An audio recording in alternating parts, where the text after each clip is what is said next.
Going on, my fellow A-plusers? Welcome back once again to a brand new episode. It is I, your Morphinominal host, as always, Adam Perez, coming through. Happy Toku Tuesday, ladies and gentlemen. A little bit later than we certainly expected me to go ahead and certainly drop this review. I was honestly hoping to have this recorded and ready to go for you guys last night to be able to drop earlier on today, but Zenkaiger itself actually went ahead and released late with the English subbed. I don't believe they actually probably dropped an episode with English until like midnight as of yesterday or something like that. So by that time I was already exhausted, still trying to do the Black Lightning review and things like that for our other YouTube page. So I thought, you know what, as long as I get it out on Toku Tuesday, that's really all that matters. So we're here to go ahead and talk about the very first episode of Kikai Sentai Zenkaiger. I almost lost the name there for a second. I was about to say Kiramager. And honestly, the fact that I was just about to say Kiramager is probably, really says something about how I went into this particular first episode of Zenkaiger. I literally had to watch this episode twice because the first time that I watched it, I was still on a bit of a high from Kiramager and how Kiramager did things, that when I started watching this, I was like, what the am I watching? Like, what is going on here? So I really had to kind of attune my brain to kind of get over the idea that Kiramager is certainly not here anymore, and really have a little bit more of an open mind and kind of look at this show with really fresh pair of eyes, because we literally just came off of Kiramager as of last week. Sometimes there's a part of me that wishes that maybe there was like a 1 week buffer between shows, if you will, so we can easily say farewell and kind of get it out of our system before jumping into a brand new episode. So regardless, a new Sentai season is here. Zenkaiger has graced us, our second Super Sentai of the new Reiwa era, if I'm not mistaken, over in Japan. So really fun stuff. A really fun time, honestly, to be a huge Super Sentai fan.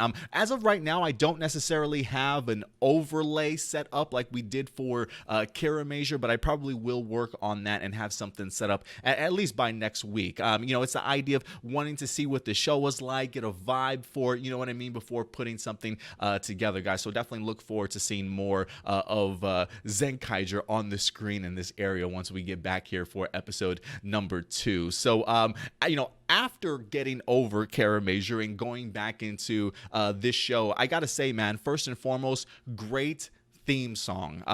It gets me wanting to dance. I find myself, especially on the second time watching the episode, really just falling in love with it. And not just necessarily the great theme song, the great performance and dance, and of course, just the music in general here in this episode. It really, really won me over, honestly. I did think it was a rather fascinating choice here to have us a little bit of a slow burn in regards to getting to meet all of our members, right? We see a couple members in passing in this episode. We see like Majin giving a interview on television. We see Vroom, who's still very much on Kikaitopia, it seems like, or at least captured and imprisoned by the Tojitendo. It looks like he's their janitor or their cleaning guy or something like that. Poor Vroom. Just being worked to death, if you will. But that's really it. We didn't see Gaon this week, but the person that we did see and spend a lot of time with was, in fact, Juran, who has a huge impact here in this week's episode. So interesting choice for them to not reveal the entire team right off the bat, give everybody all their abilities and things like that, right? So it certainly will be a slow burn and an introduction, and I'm perfectly okay with that. We've seen how that's been handled before in past seasons, and I kind of like the slow burn to allow us to get used to maybe some of these characters a little bit more, see what their relationship and chemistry is going to be like with our main character in Kaito before the team actually forms. So I'm perfectly okay with that. More episodes to certainly enjoy them on a one-on-one situation. We also get the opportunity here, that the idea that this show literally opens up with Go Ranger being showcased. We got the Zoo Ranger also, not Zoo Ranger, but the Mighty Morphin Power Ranger adaptation, and then we also got Kiramager showcased in here very briefly, in a sense that the Tojitendo is going to very different parallel worlds, right, and gathering or imprisoning, I should say, these other worlds. So these other Super Sentai universes that have been showcased in the past, Tojitendo now in fact has them all at their disposal, with the exception of this particular world, and that is in fact the world that Kaito certainly lives in. And we quickly come to find out that while they do capture Kikaitopia, there is a portion of Kikaitopia that has managed to escape and has officially merged itself with this world. So it's pretty cool to kind of see humans along with these Kikainoids sort of getting along, right? I believe that Tojitendo even looked down at them, calling them commoners and things like that, right? There definitely is very much a hierarchy when it comes to the Tojitendo. You know, those that are all the way at the top, right, that have that ruling with an iron fist, if you will, that just look down on everybody else. So it definitely seems as though it's just the regular citizens of some of the citizens of Kikaitopia that have now merged over here into Earth. And it's been pretty cool to kind of see them really trying to live together, if you will. I think when we once it happens, we do have a little bit of a brief time jump. I think it's only about maybe 1 month or so, but I love like just the little things of seeing like Juran wanting to go ahead and party with some humans, right? One of the Kikainoids standing up on the bus to let an old lady kind of have her seat type of thing, right? Like just little things like that. It's pretty cool to kind of see humans and these Kikainoids sort of working together. But I will say this, just the idea of parallel worlds out there have really either confused some people or the idea that, you know, we've kind of always have seen Super Sentai built upon the idea that, you know, a lot of these worlds are already connected, right? Or that the Super Sentai teams all live in one world, because these teams have been made aware in the past of some of their predecessors and things like that, right? Gokaiger comes up for a lot of people in here. The idea that we literally had 30 teams all together on this one planet. How is it possible that all these other Super Sentai teams are in fact on their own parallel worlds, right? We were under the impression very much so that they all lived on one Earth. And while I personally don't have an explanation as to why they certainly went this route, I did see somebody on Twitter kind of explain, like, look, the idea of there being parallel worlds still can kind of allow Gokaiger to maybe just be a world that just so happens to have all those Super Sentai on that planet, right? But there's still other parallel universes where there is a Go Ranger, right? A Go Ranger team, or, you know, there is a Jack team somewhere out there type of thing, right? To their own individual world. So when it comes to parallel worlds, for me, I think this just allows Toei now to be able to just branch out and do whatever they want to without really feeling constrained to kind of keep series or themes all in one particular world or planet or timeline, if you will. You know, Power Rangers has really utilized that brilliantly, and who knows, maybe Toei has kind of seen what Power Rangers has created for itself in regards to separate universes and the fact of being able to have really cool connections still, right, and still have individual seasons tell their own significant stories. So I'm eager. I think this is just another way for Toei to have more freedom and creative freedom and towards whatever they want to do in the future. We are in a brand new era, so maybe it's time to certainly do things a little bit differently here for Toei. So I'm definitely here for it. So the parallel worlds, the idea of Gokaiger and how these other teams of Super Sentai, like that stuff doesn't even bother me. I'm just here for the ride and the journey, and I really love just seeing the Tojitendo really make their mark here in the very beginning. But let's talk a little bit about the world that we find ourselves in, because again, we mentioned this even before Zenkaiger began, that one of the storylines I was going to be really fascinated in is in fact the idea of Kaito's parents being missing. We see very briefly on a news report here after the merger of Kikaitopia and Earth, the idea that they do mention his parents, the idea that they are in fact the ones that discovered the parallel worlds, but have been missing for quite some time, and nobody certainly knows where they're at. So I'm going to really enjoy this idea of Kaito really discovering a little bit more about his parents. There's a huge secret there that we have not been introduced to yet, but the fact alone that they have managed to create a secret base, a secret lab under this candy shop, if you will, that they have discovered past parallel worlds and understand who Super Sentai are, the idea that they literally put together their own abilities to form a Super Sentai team here on Earth whenever the time was certainly right, makes me think that they certainly saw a bigger picture out there in the world and in the universe and certainly prepared for it. And I think because of that, that's probably one of the reasons why they're missing. Like, I would not be surprised if the Tojitendo certainly were up to something in regards to why his parents are gone. And one of my theories is honestly like the idea of Kikaitopia merging with Earth. I wonder if that was maybe a plan of his parents in order to maybe try and save some lives in the meantime. Who's to say that they weren't responsible for something like that happening? But you can clearly see even in the flashbacks that Kaito winds up having of his parents, that he really looks at them as inspirations, that they really push him to sort of never give up. They're the reason why we have sort of the what is it, the nonstop or full throttle nonstop or nonstop full throttle, whatever the term is, right? That's exactly where Kaito has inherited that phrase from his family. So I think his family has a much bigger role in this show than they are certainly letting on.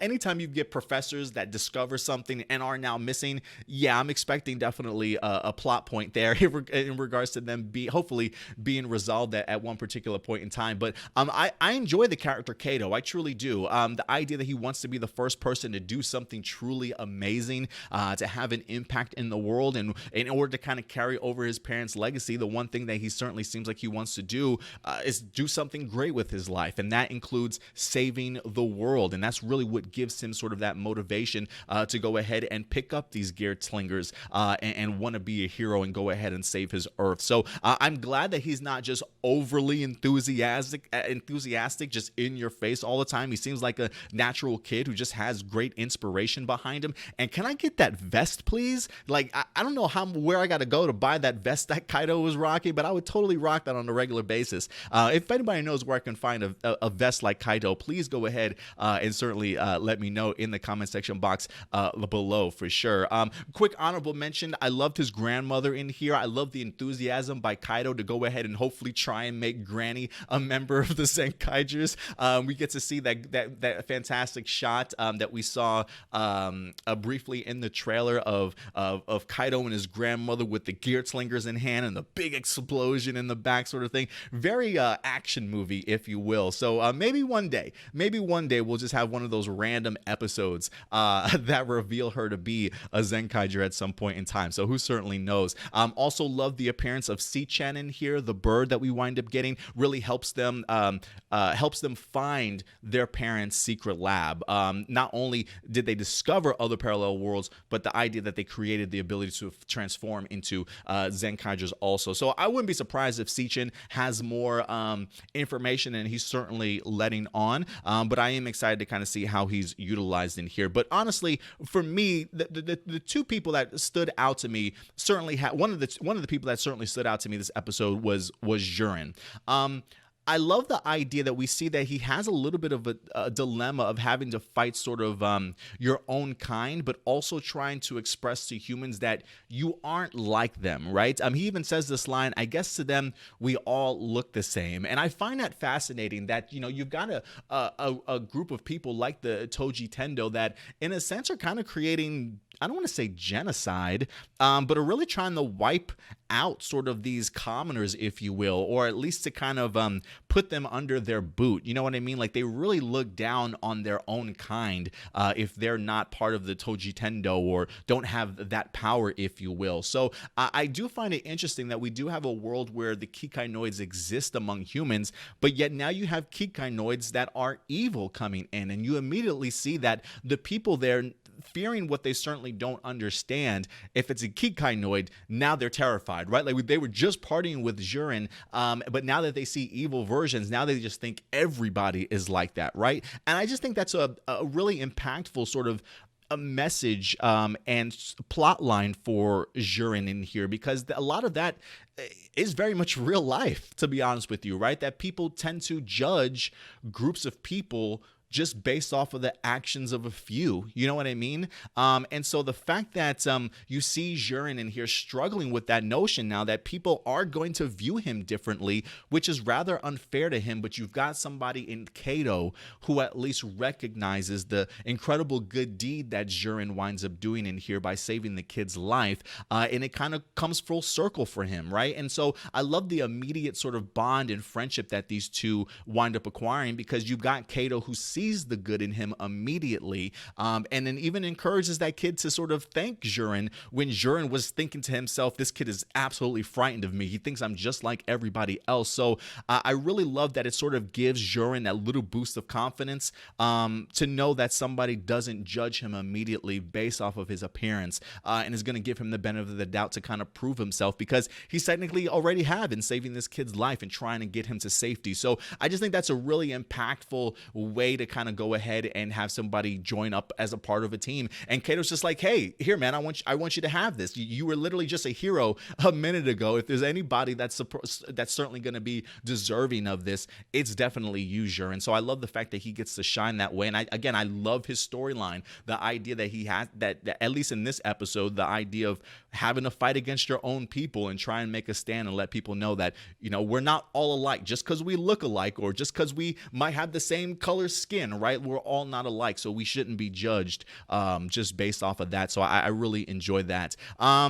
Real quick, honorable mention does go out to the Tojitendo. Love the designs of the villains. I truly do. Wasn't sure how I was going to appreciate the main villain, Obokuwas, I believe, the villain within the wall. But his design is actually pretty incredible, too. You know, seeing a still photo of him, honestly, just sort of did no justice. But actually seeing it in live action and how huge this guy is, especially with that damn crow or whatever the case may be on his shoulder. I love the presentation of him, and there's very much a sort of a machine empire vibe that I wind up getting when it comes to the Tojitendo. So I really do enjoy that for sure.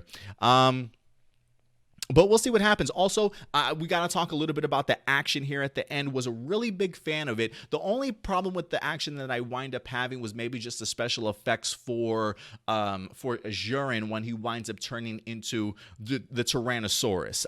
You know, the special effects looked a little bit wonky, him running, hopping over buildings and stuff. It felt very, very CG heavy, whereas I almost appreciate sort of the giant Juran and them as gigantic connected mechs than them in their actual sort of animal mode. Like if their animal mode is always going to be if it's always going to be heavy CGI and special effects like that, then I'm just not sure how I'm going to feel about it. But I loved everything else. The wire work was amazing. The special effects of when the roll call was brilliant. I love getting the opportunity to see them and their backs, and then they go into the gear, and the gear turns them over, flips them around, and then the costume comes on, and the roll call that we wind up getting. I thought it was a pretty cool design and aspect. And the shot that I thought was beautiful and was gorgeous was the idea when they first wind up attacking, and I guess they shoot off their Geertlingers, and then they jump into the battle, and when they jump into the battle, it's just literally the background is just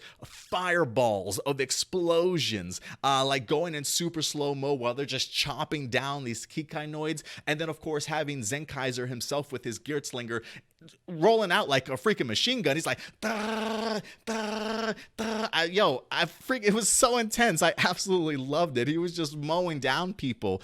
It was absolutely fantastic. So I thought the action was really great. Fun to certainly watch for sure. And you know, again, considering the fact that we only have two characters that we're focusing on, I didn't think it was too bad. And to get the opportunity to see Juran in action with so much bulk on him, bulk like he's got breasts, but like bulk on him, he maneuvered pretty well with that shield and sword. Honestly, I was really digging what they do as a team and some of their finishing maneuvers, like even seeing Zenkaiser at the end when he runs up the wall and flips backwards and he drops the ammo right onto the guy. I love that final shot of the Zenkaiser symbol planting in the explosion as Zenkaiser winds up posing. I think that's a beautiful shot as well, honestly. And and really cool way to go ahead and showcase what the Sentai gears are capable of. Not the fact that they not only work for Zenkaiser, but they also work for the other members as well. Like, it was cool to see Juran be able to utilize the power from Ninja also, and even give their leader a little bit of a shout out with his quote of like, "I'm fired up." Like, I love that sort of thing too. So that was pretty cool to kind of see how the Gearslinger works, the Sentai gears, and I'm sure there's plenty more that we're certainly going to learn as this season winds up progressing, to be honest with you. But overall, listen, I really enjoyed it. For me, again, I had to watch this episode twice because I went in there immediately sort of comparing it to that of that of Kiramager, and that's just not fair to this season. It's a completely different team, a completely different season sort of thing. So I'm gonna let this season certainly continue itself out and see what we wind up getting. But enjoyable first episode. I'm definitely on board, and I'm looking forward to seeing what season or episode number 2 definitely has in store for us, guys. But listen, going forward, if you guys do wind up catching the episodes and you have any live viewer questions that you want to go ahead and submit over to us at any time, you certainly can. Just go ahead and submit them over to aplusmorphinominal@gmail.com. Again, aplusmorphinominal@gmail.com, and we'll tackle your questions every Tuesday in regards to Zenkaiger. And if you've got other questions, we'll definitely get to them on Saturday's live episode of A Plus More Phenomenal every Saturday at noon Central Time, ladies and gentlemen. But other than that, that's going to go ahead and wrap it up for us. If there's anything in particular that I missed that you guys want to further talk about, whether it be character details, plot details, definitely go ahead and let's continue this conversation in the comment section box below. And if you continue to love this content and you certainly want more, guys, hit that big like button, hit that big thumbs up. It definitely goes a long way. And if you haven't subscribed, hit that subscribe button if you are looking for a new home or an additional home for your Zenkaiger reviews, ladies and gentlemen. But other than that, if you want to follow us on social media, we're right here at A Plus Opinions, very active over on Twitter, along with very active over on Facebook, along with Twitter, and you can also catch us on Instagram as well as Twitch, and I will put links in the description box below for you guys. But other than that, that's going to be it for us here today, guys. I am trying to figure out a new sort of sign off here. We've had quite a few over the past couple of seasons here for our Super Sentai seasons. It definitely, I'm really leaning towards, was it full throttle nonstop? I really do dig that term. So we'll see what we wind up having for our outro. If you guys have any suggestions, though, let me know in the live chat or the comment section box below for next week. But other than that, guys, do me a favor, take care of yourselves, take care of each other, and as always, keep it A+. I'll talk to you guys later. Bye.